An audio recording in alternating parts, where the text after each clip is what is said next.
There is a particular kind of busy that feels productive but goes absolutely nowhere. You know the one. Every week is full. You are always doing something.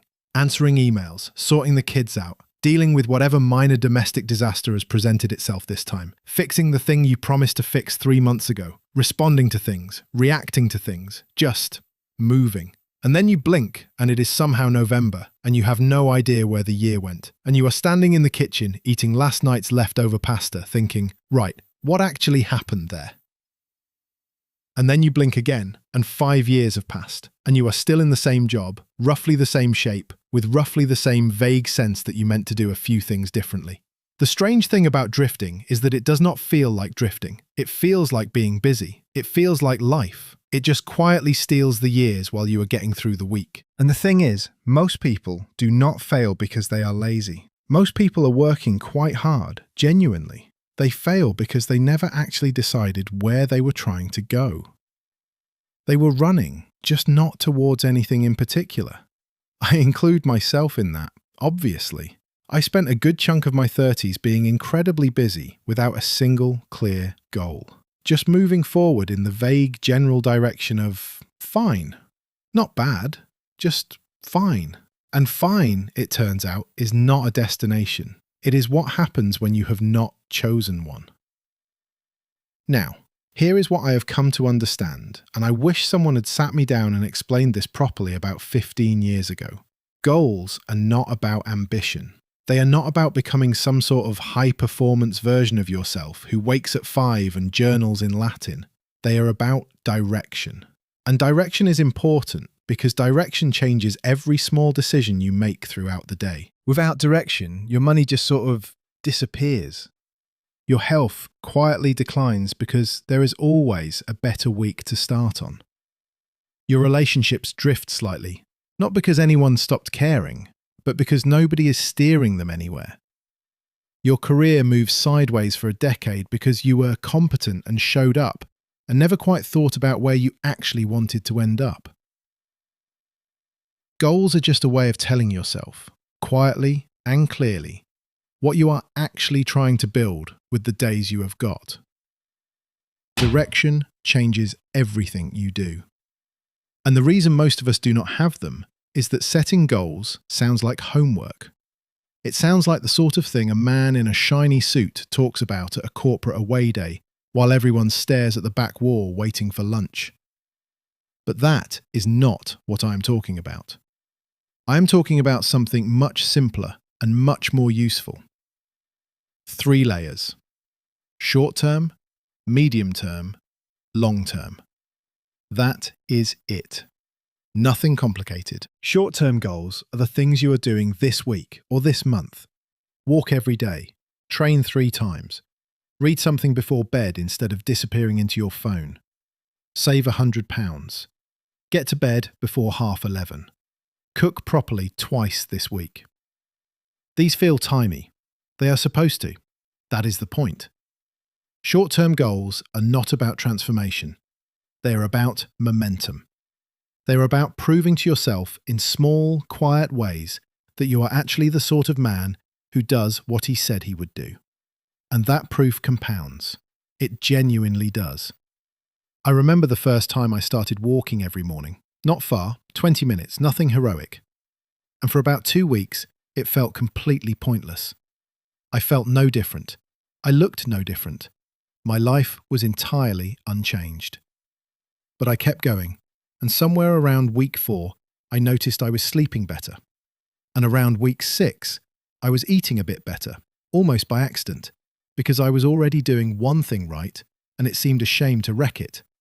One small habit started pulling other habits along behind it. Short-term goals give you daily structure. And daily structure, it turns out, is what stops Tuesday feeling exactly the same as the Tuesday 3 years ago. Then there are medium-term goals. These are the things you are working towards over the next few months or couple of years.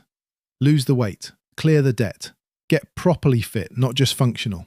Build a skill, start a side income maybe. Improve your marriage, actually invest in it rather than just coexisting amiably in the same house while the kids are young. These take longer, the progress is slower, But this is where identity starts to shift. Because when you've been working towards something for a year and you can feel it happening, something changes in how you think about yourself. You stop being the man who means to sort his finances out someday, and you start being the man who is actually doing it. Quietly, incrementally, with no fanfare and no motivational poster on the wall. The habit is small, the identity is not.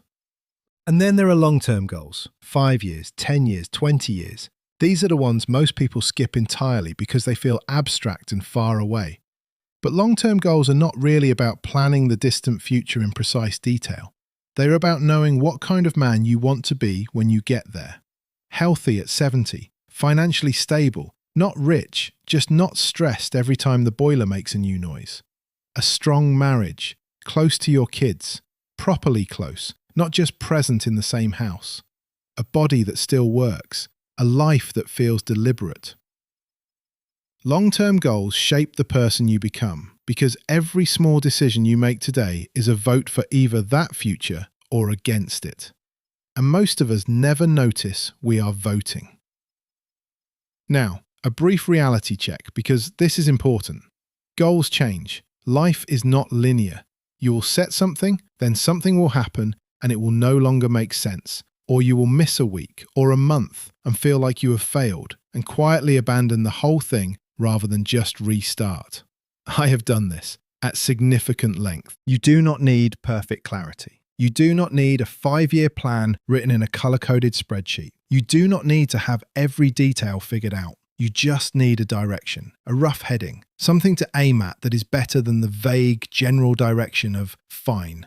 Because starting imperfectly is still starting, and restarting after stopping is still worth doing. The man who starts badly and adjusts is still in a completely different position from the man who never started because the conditions were not quite right yet. And the conditions are never quite right. Life does not calm down. The proper moment does not arrive. You just pick a direction and start moving, and you correct as you go.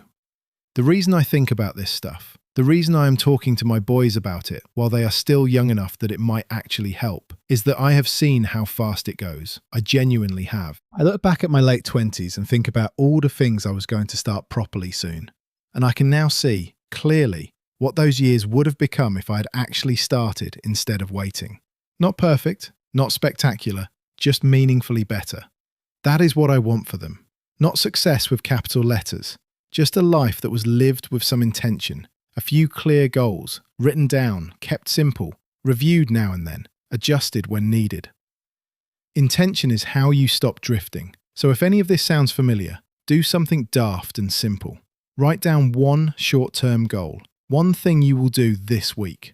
Write down one medium-term goal, one thing you genuinely want to change or build in the next year. Write down one long-term goal, one version of your future self that would quietly make you proud. 3 things, not a master plan, not a manifesto, just 3 things that mean you are moving in a direction you chose. A few small goals, followed consistently for years, can completely change the course of a life. Not dramatically, not all at once, just gradually, quietly, 1 week at a time. And the years are going to pass either way.